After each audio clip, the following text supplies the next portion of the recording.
was a more common from like Black Media. I was young, another a year United Showbase, so penny bashing some kitwakula. Nina, Daddy Lumba, court case here, Friday, a year, Judge, our Tana so Etimibua, some say, and Quadrono. I was young, and another United Showbase, a year Empress Gifty, Adoye, and a young Crawford class. No money, a your Bronii, Presela, a lawyer Fati, Eddie Como, a manager near Memupai was saying easy. A real chino, your flare, a year, lawyer Kusi, Sa Kabaya, or non subit mapeke, Nekoi, Nakweti match and same so. Omo bono, a lawyer Kisi, and to me, I'm fat, a yana homano. Eno, and a young summer and a Busiana Trintra mobile pan, a witty, Sunny, a yellow lawyer Fati church, and same with Busana, and some kit one person coming according to me for kind of BCA. I was a baby, I'll show me be our how near mania, but then the beer that was be ano. But what they say when we be doing como, yet is someone wants to be about a friend say a Jessica Coco and a good summoner. But how beer that was to be a we have some we stay. I think we are Bema or Sham Obama, somewhere from Obama, a Ketua, Rabaji Bula Matali, a Druby now Bema and Yakasi, waiting up for Juman so Ache, and Pim. Yet they are Quanchrebi Abba, a Buziania show Shibrim. I a friend assembly for Quanchre, and I say we to my friend back to sender. Only be how, only be tata. What to bet, I won't sanity will be cool. But what days of the fan numbers in a good screen, I say, now when in your casa, show Shibrim, but what days a match near Obey. Me no waka say dear me wo eye ebusia pin council ne lawyer lawyer Fati Ali Yala ewo eye line so enti ye ne kwakodi nkomo. Hello council. Hello, good evening. Council, good evening. Mpacha to say nyame ado yeda nyame ase me pacho Friday ye hu say our lady judgment no by me pacho ubetumi twamfoni de course so de pa na course so e wo courtroom sanya onim dada no ami Akosua de ebusiapeni Bronii any transition funeral home or the echo court. Now court no koena she was seeking for some relief. Now the relief not seeking no. Say court media declaration say or no enkwane Daddy Lumba ni surviving spouse.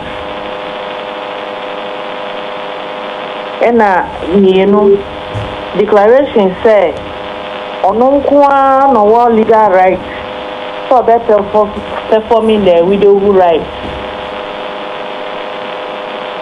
And court to sign order very restraining ebusiapeni from organizing or dealing with Bronii as Daddy Lumba is proud. Okay. And the fourth one is a court, and restraining Bronii from publicly presenting herself and her public say, or didn't hold back there, you are seeing in answer or no, neither the Lumba. It's the fifth one in a year injunction.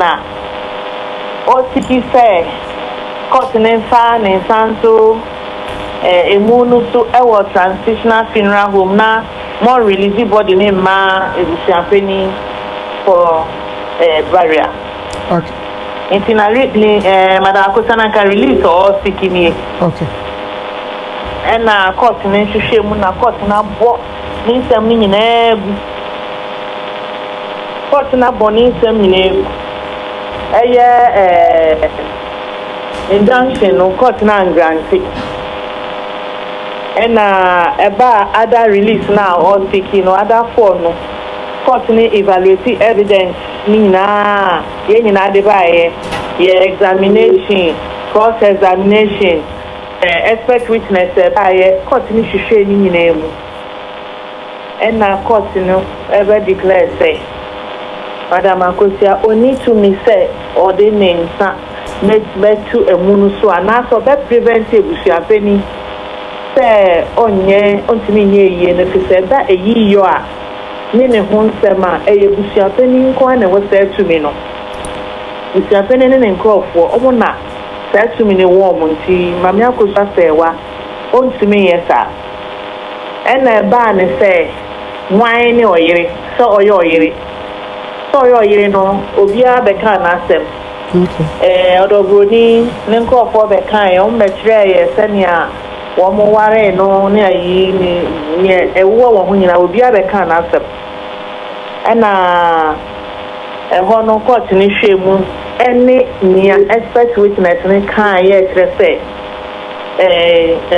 traditional marriage no anaasɛ customary marriage no sɛ busuafoɔ ne bɛtena na wɔn ka nsɛm no nante ase yɛ adwuma a na yɛde etinsa yɛde nsa ne ba a na weenom other party ne di a ɛneɛ na awareɛ no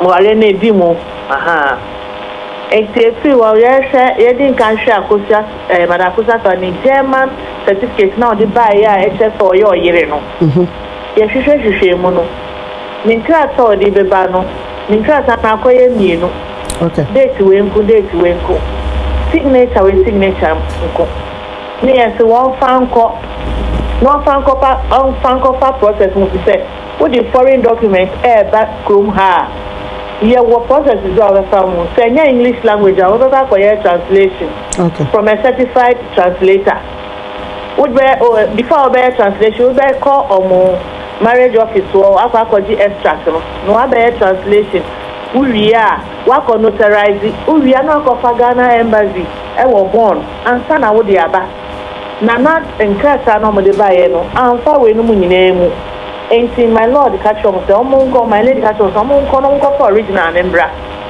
original wei a yɛde baeɛ ɔmode baeɛ na yɛ family history was a family book bi yɛtwerɛ kora wɔ German mu ɛne yɛde baeɛ na kyerɛ sɛ extract of that book no ɔmode baeɛ na still no original marriage certificate extra na yɛhwehwɛ nyɛ no na ɔmode baa court no enti evidence mu no wei no my lord don't mean in evidence and ɔgye kura mpo a you will have a very low probative value enti na kyerɛ sɛ court hwɛ wei no mu nyinaa no ne krataa na ɔde baeɛ no na ne krataa no meeti requirement na wɔsɛ meeti a ɛma ne kyerɛ sɛ wei yɛ ordinance certificate a yɛbɛgye atom sɛ certificate nyɛ sɛ wokɔpii yɛ kɛkɛ a wode baeɛ no na yɛagye atom daabi ɛwɔ sɛ ɛfa saa mail no mu na sex no nyinaa kɔ so ansa na enti wei na my lady ka sɛ ɛneɛ based on nea traditional expert witness bɛkae on account traditional marriage and divorce no ɔhwehwɛ mu na kyerɛ sɛ ordinance ni free wɔ deɛ a na kyerɛ sɛ customary marriage no is still there for Akosua Serwaa ɔdɔ Bronii nso wa declare no as a wife nti na kyerɛ sɛ ɔmo mmienu no sisi ano ɔmo ayɛ yere no under customary law na mmom ɔka bibi ɔmo ayɛ ancillary eyi ɛka ho sɛ ancillary order na ɔyɛ nsɛ ɛba no eyi yɔ ɛne ekunayɛ asɛm a ɛyɛ busuapɛni ne nkurɔfoɔ no ɔmo na ɔmo determine no n'anu ne gyina ɔbaa no ayɛ in-law no relationship a wɔwɔ ne ebusua no in this instance no ɛwɔ sɛ Maame Akosua ba ebusua no ho bɛpɛ ebusuafoɔ ne kyɛw ɔbɛpɛ ɔmo kyɛw ansa na ebusuafoɔ no atumi ama ne kwan nti wɔkyerɛ ebusuapɛni ne sɛ wɔsrɛ sɛ Maame Akosua bɛfa ne kyɛw a ɔbɛtumi ahwɛ ɛno no yɛ busuafoɔ no asɛm wɔanhyɛ busuapɛni by force sɛ ma ne nyɛ kuna daabi ɔse ɛba ne kunayɔ asɛm ne ho nhyehyɛeɛ ɛbɛyi yɔm a ɛyɛ busuapɛni ne nkurɔfoɔ no ɔmo prerogative no na mmom ɛno nyinaa nso gyina sɛ in-law no ne ɔmo no good relationship wɔ hɔ sɛ good relationship ni hɔ deɛ a ɛnea in-law no anaasɛ ɔbaa no ɔsɛ ɔba no ne abusuafoɔ no ɛbɛ make peace sɛ abusuafoɔ no ma ne kwan na ɔbɛyɛ kuna nti yɛn hɔ deɛ yɛbɛka sɛ ɔdɔ Bronii deɛ nyame ya no yɛwini ne case na ama no fitɛ court no I declare say oyere na na say mami Akosua ne release or the koe nyina no court no eboguye aha e krata na the baye no ne krata no and ye pepper ya na e can say it didn't meet the requirement. Okay. You know na my lady eboguye aha okay me pacho na me pese me hu say process of say odi wo marriage certificate a free outside Ghana ede banum and a court extra kwan a wo be fa so a wo be ye nansa na odi aba court day na aha say we dey bibi a lawyer ni na be hu okay lawyer ni na be hu say mpo we hu a o hwe evidence act no ma section 161 also can one sem nanso ye call court no omode first one buy na meet requirement na ye defense counsel ye representing we ebusiapeni ye na ye first defendant ye representing ebusiapeni ye church mu chair my lady say my lady cast or the buy a foreign documents are all better than into Ghana. And running so foreign documents, especially any English language more. Yan German kasa. Into was say, Ukoji extract no was a his was a marriage office. And I was a one who the common certified translator. Not translating, not stamp any dini in stamp so. We are not their common notary publica or the notarizing license. Notary public, our best licensing, our best stamping, sign, meaning dates in Ashaho. We are not a common Ghana embassy. I was born. One month so I want your mobile yes, so I so much as to deal with this to answer now. But near Chester, a brocheno, and I say foreign land, and also, oh, Sikisa, near me, at every point in your Mushimo. I wish you show marriage certificate. Are you indeed married? Is a marriage is a certificate valid? How much you show Sanya Munina and Sana? A baby chance and a baby bahano. Now, continue who say, oh, with the family, no one in the Pepeyo. Now, what's in your far way no more? Now, go photocopy Keba. Any Yana Saudi Aba date winku. First one out the by a date with, second one out the by a date with. In any Yana Saudi Aba. The same person this time we are signed or about the same person a different signature and now the about font size are different we'll see a difference it will not meet the standard coordination check until was so far some meal no my process and a standard processor I was so film into to me for foreign documents is in German now photocopy back now you're translating part in English part in German it will not work. See, my lady, no, I draw my attention, trouble, and now, Madam, a lawyer and a or the original never. Or try for 11 hours, and or they buy a pony at a ambush. Because taking a close here case is a real, they check. I said, the only buyer so crown one. Near what said, would the same one, would the baby or the brain and so cry and film. The process was a film. Kusi say ebedu Ghana embassy e wo born now the bebre no cra still am fam intina ya na nwa bebre say all over social media say the original marriage certificate aba na my lady aboegu ni o ti court ho dem ho dan nyina ono say my lady chekire yemu o chiro bie mu intina ni akosi no me pacho me person bisa o say wo Ghana mremu no se we customary marriage no na osan akwakoye ordinance na meaning say say law mu no e kire say dia waye ebusuan or customary marriage no doesn't valid anymore and then dia holding no dia wakwa abemu ni wukunu akwa sensan so now the tie dia wo kan kire me say my lady judgment no mine kire say aware na ye Germany aware ne it doesn't valid but ojutum efie die no patro ho no betumi a church mu kakra Sa yamre mu no sa we customary marriage. Na ufi ho koye ordinance. Ordinance no cancel customary marriage no. Okay. And this no, Madam Akosua be catch so no free Ghana. No call Germany ho. Wapa koye civil marriage. Okay. Papa koye civil marriage. Let us buy no so prove my hu sampa civil marriage. Then in that case, let us say customary no cancel. Okay. But here is the case civil marriage certificate. When to me and prove my senior. I was say whatever. Okay. It's not just say ordinance no any ho. Let us say customary grant is still a statistic. What's in America? Say Omani lawyers withdraw that the luma maybe for say warrior no jai more than in Sabana the other. Your conference expect almost lawyer and the expect witness by expect witness now say more can say when it comes to customary marriage under Asante customer. It was said Bushian way, Eddie in Saneba, or Saya, a 3-sided giant on the back, Nebushian way so. Say, Obako de Ba, Nasa will be so Nebushian, you no be near Dancia, a yedding so bedia soon.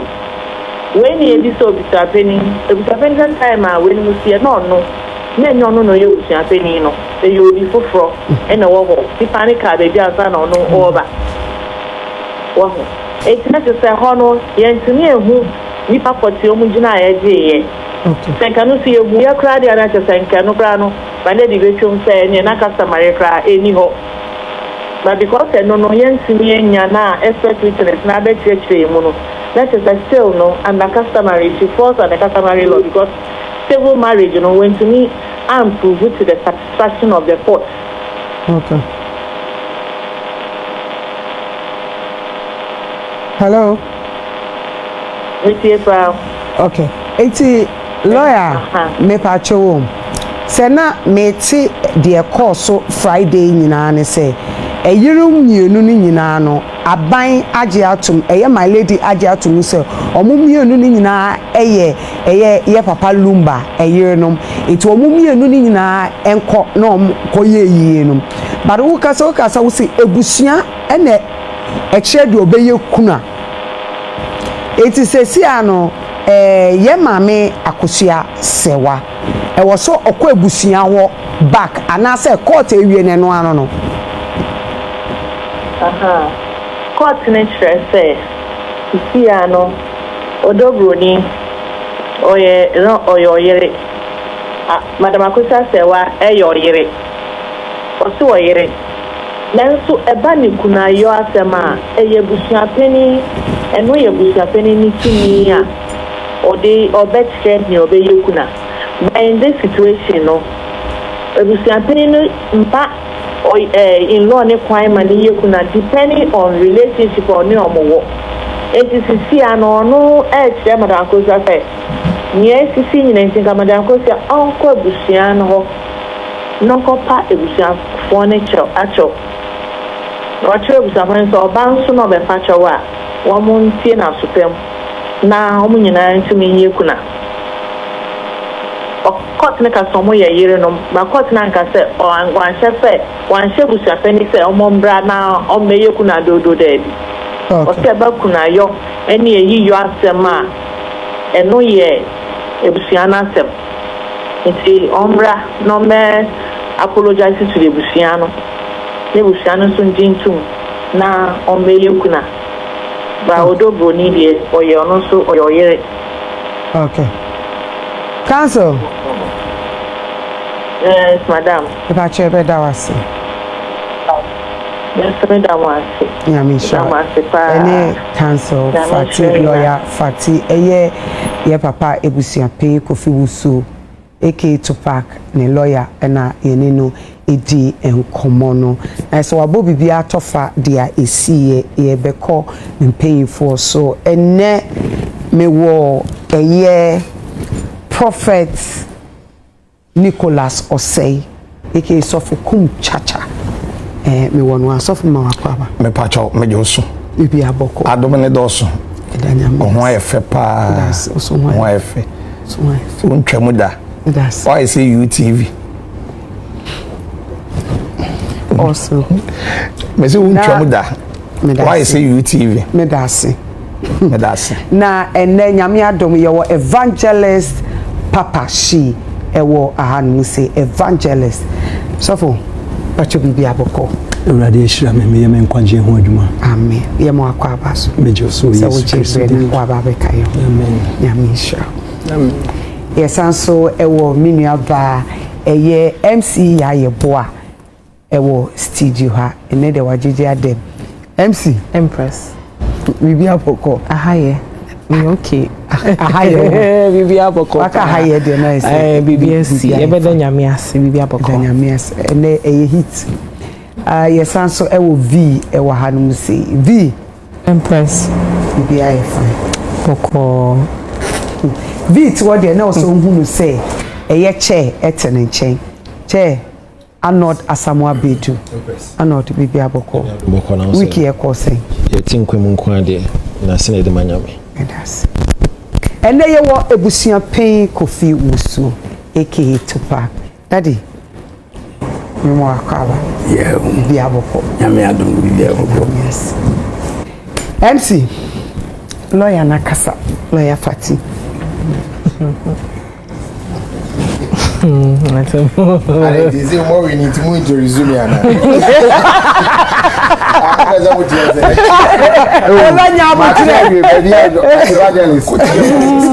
I'm a cherry.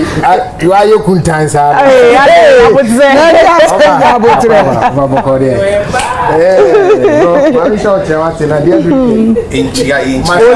Ola why late?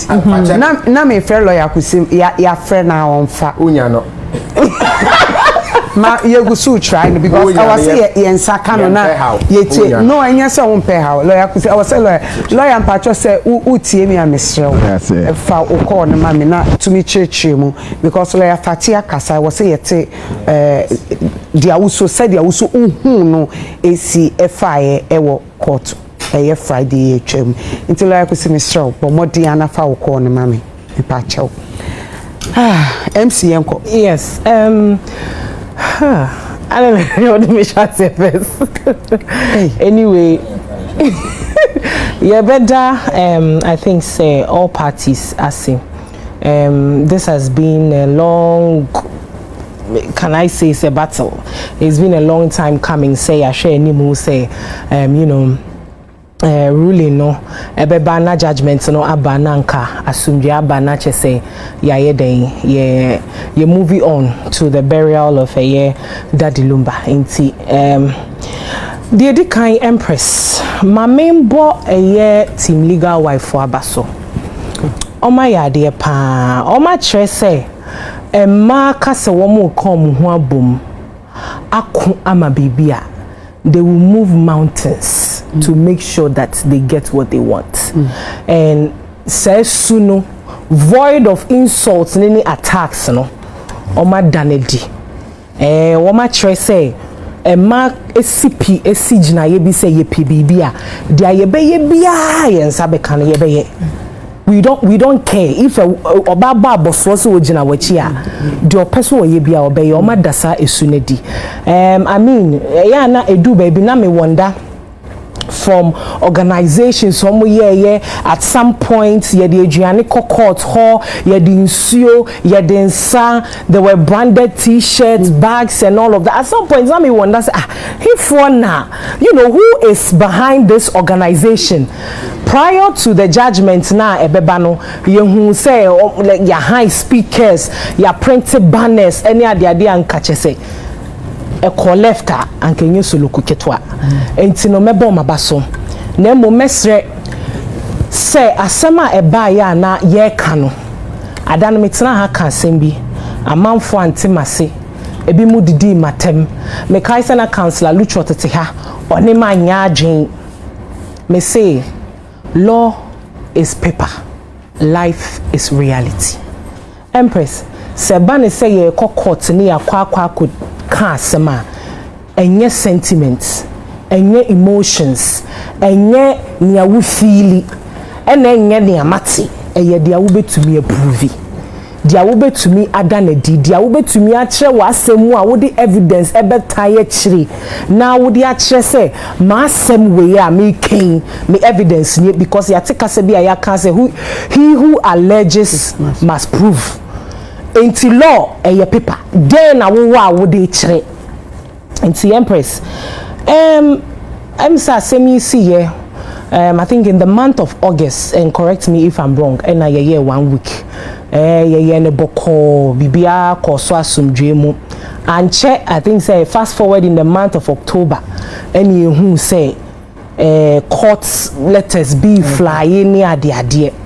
Na metieti nkomoni bia ampese me kan bibi say me say nkofo bi wo ha misinformation ni niam ni bi omo ntiase well dia mimi no minim so do Bronii amfo obi anko court na emom ono ne yede ne court enti na we so represent na oyeden okọ no kire ni nsemu ye court ema ye koka asemi I think said the very first week asemi see a resolution e ba ye ne say na nka judge ne recommend say be ya yen yi asem ni nkofie na nka ye nkoyeden ye nkoka na mejidi ye pa say afam yenu ni na omo ka say omo teye but na bi mo sigina ye said there be we will still ride through the law system to make sure say ye benya dia ye den e gidi wo gidi bi say ye wo bibia ye de kwa kire na ma ya asemu ayedu ye wo bibia ye kwa ka court no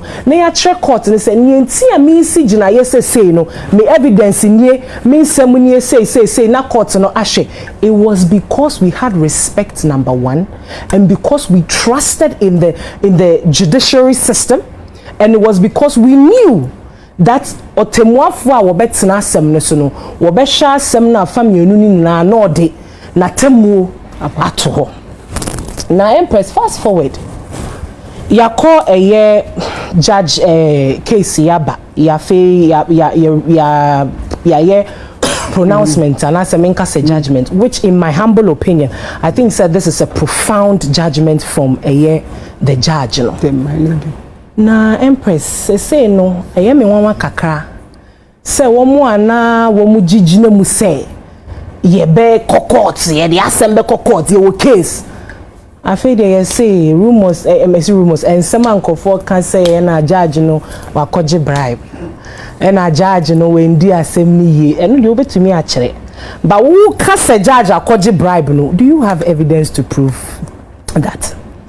I think say we have to give the respect na ye de ma court a enunti no ye kukuru ya asem court as even court na recommend say anka yenye den yenyi asem ni mafia still ye gina so a ye kan say ye de be court no ye mfa sa obuo na emma court no ni mfa sa obuo na nso ma judge no.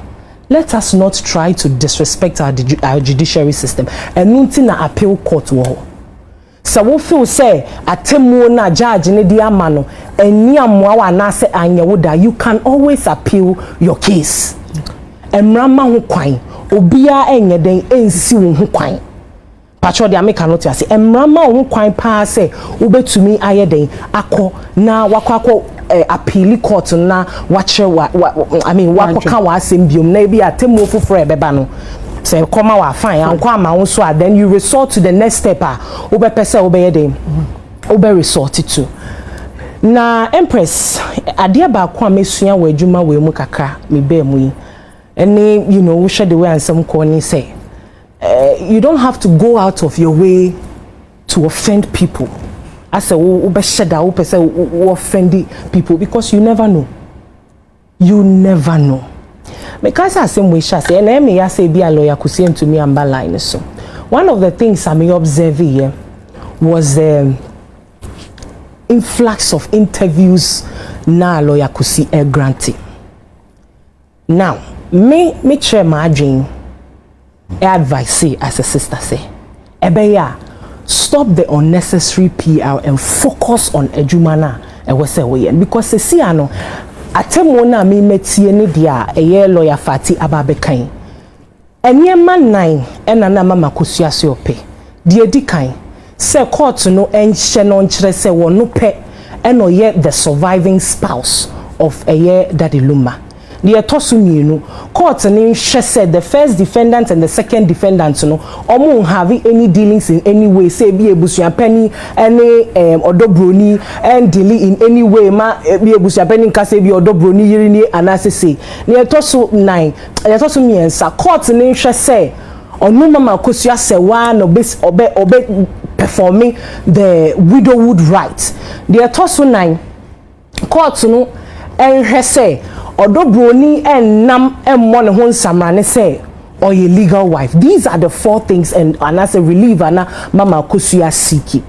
And for me, before I take this legal step, no, yeko court, yeko kaya asem no. One of the imperative in yema ye here, was here the court said, dear chile say, ano kwasem. Awari a me sisa me ma ware no.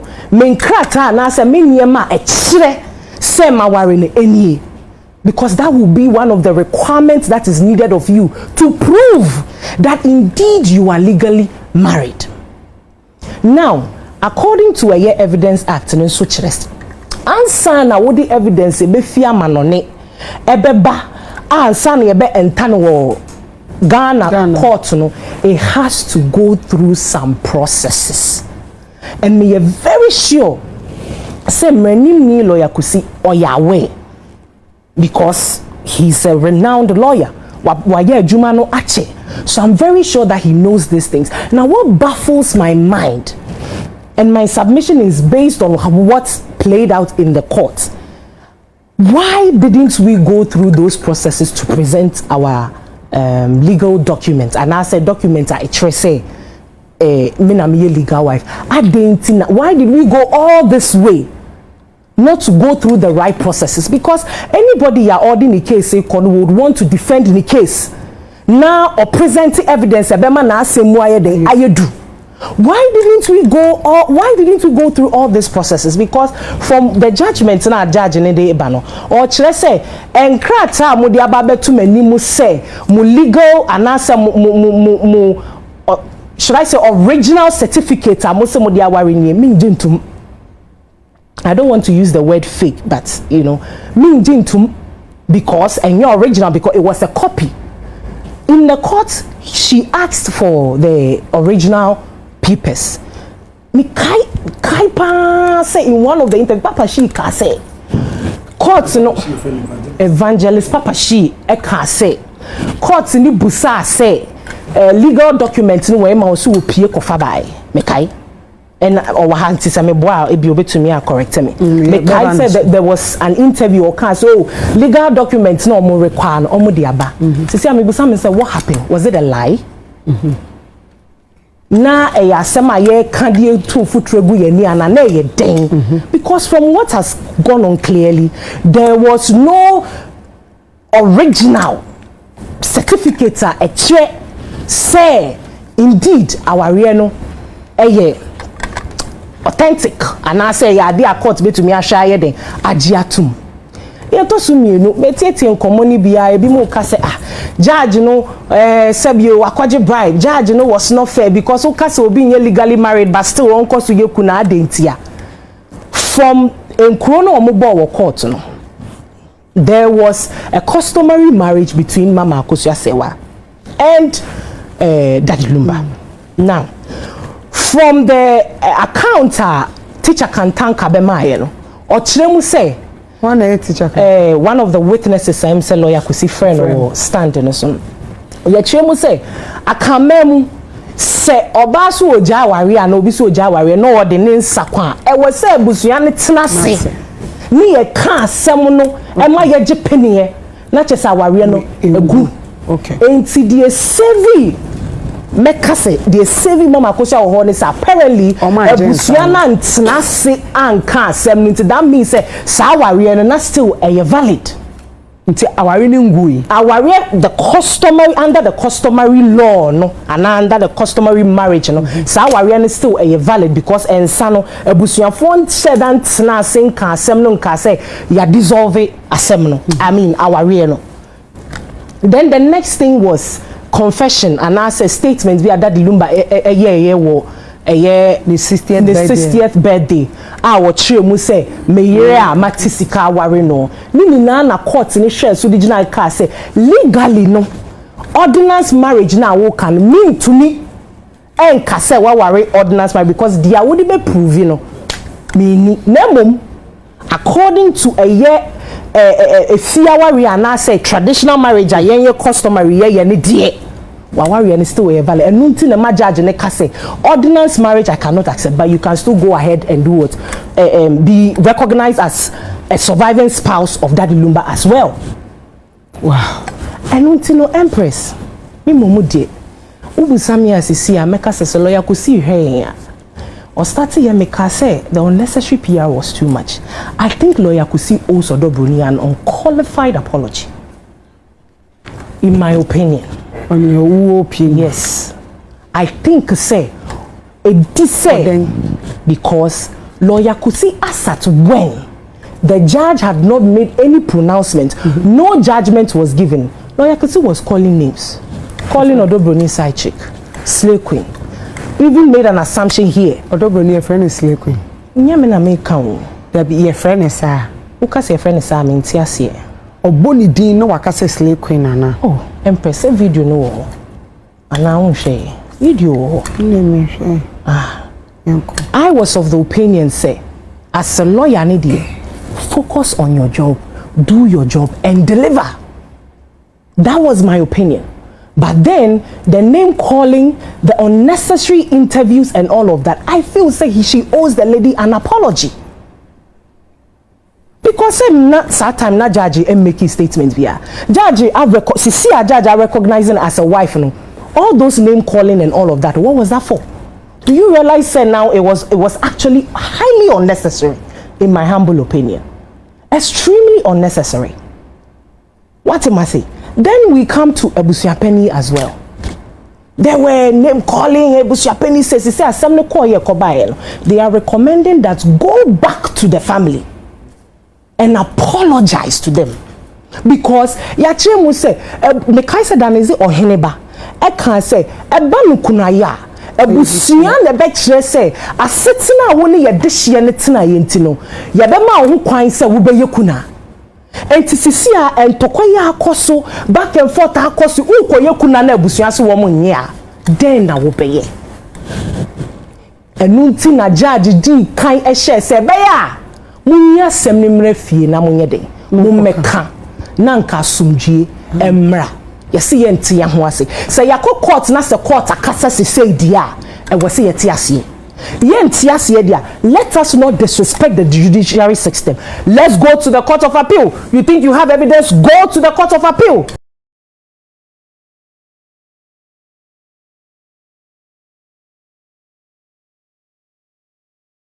Make your case. Pacho de make an I think he has to apologize to Ebusuapeni. And wanna apologize. The lawyer, he made certain statements about Ebusuapeni as well. He has to apologize. Na me mom there in my opinion, message say ensehe. Mama Akosua amfa nanim to ne manim. Ene se bi abusuanim. Ensehe. Say bia ye ne abusuafo betena se. Na yakasa. Na yehu the way forward. Na yehu senya ye be den. Spam no cham no from what we heard here, from what has gone on in the court and everything that has played out. You still need some sort of should I say approval from Ebusuya to be able to perform that widowhood right. You have to get the because someone needs to play a role in that widowhood right, and it is Ebusuapeni. Me ni Ebusuapeni timu die, and I mean na adwen.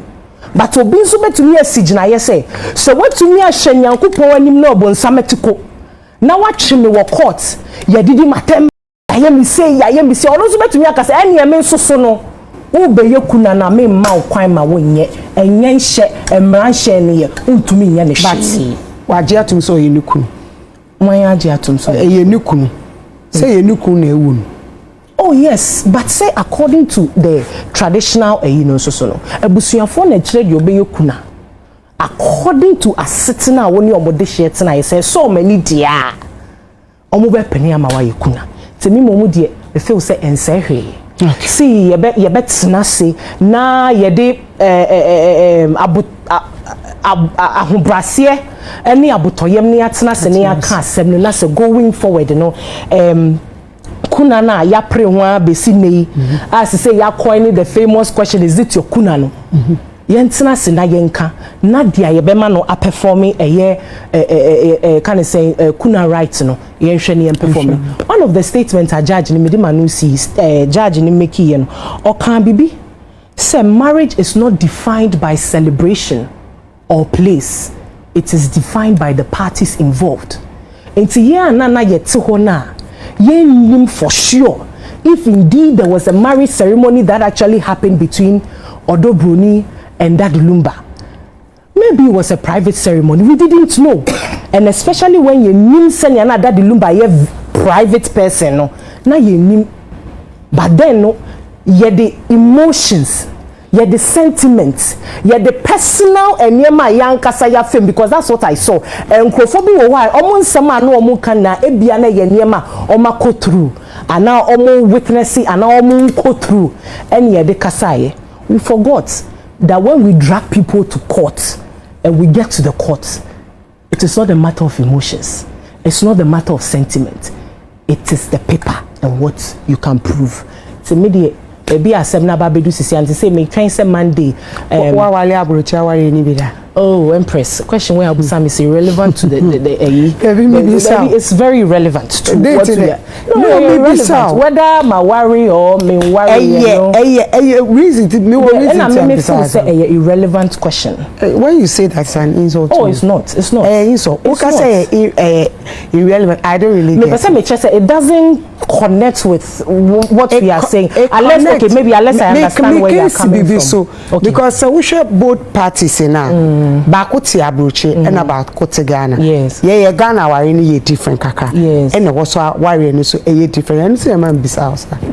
I don't get the until I make her say I don't get the context in which you meant it. How do you mean? Say bia abrocha wari ni Ghana wari ye different into like complete the sentence. It's the way I would say. So we no ka say kuna me care about the whole thing that you said. Now I am saying say yeti hanu say ena judge amani ruling say onje ordinance no engine too, but oji customary marriage. Okay, so now a hono maware ne ha ware so you say difference. Oh, there be difference but so hono Germany ordinance aware na paper na dey prove certificate. Yes. Yeah, into court you should know say it's one of the requirements the court you will have ask to bring. Exactly, the court will ask of you what must. So it was something that I'm sure they knew because there were a lot of evidences and Papa evangelist Papa Shi Ekita or Trese Mifama Bible na mreche o Bible anything no Empress with the Malusia. Thank you so much.